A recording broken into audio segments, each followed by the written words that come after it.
দাম চাইতেছেন কত এরকম? 12,000 ভাই। 12। এই যে 6 মাস আমি ফালি। ও ভাই, এটা কত বিক্রি করবেন? এটা ভাই শখের জিনিস তো এটা আপনার নিজের? হ্যাঁ, আমি চাইছি যে নে ভালো একটা মানে যে এটা ফালা তো বড় কথা না ভাই, কিন্তু এটা আমি খুব আদর করে ভালো যার কাছে যে মুহূর্তে বিজি লোকের কাছে দিতাম না, আমি এটা আমার নিজের সন্তানের মতো বড় করছি।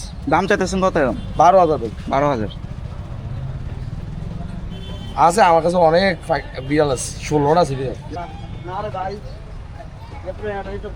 এই যে 6 মাস আমি ফালি, ও দুধের আমি ফিটার খাওয়াইছি, একটু একটু আনছি।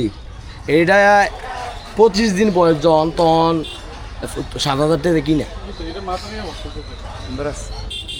বিক্রি করছেন নি? কোনোটা বিক্রি করছেন না মাত্র? না আসলেন? এই মাত্র ঠিক আছে। পেঁয়াজার ইচ্ছা নাই, মানে আপনার আমি যে করলে এটা সময় দেবো, আমি আমার ব্যবসার মধ্যে ব্যাক করতেছি। ও আচ্ছা আচ্ছা, ঠিক আছে, অনেক অনেক ধন্যবাদ ভাইয়া।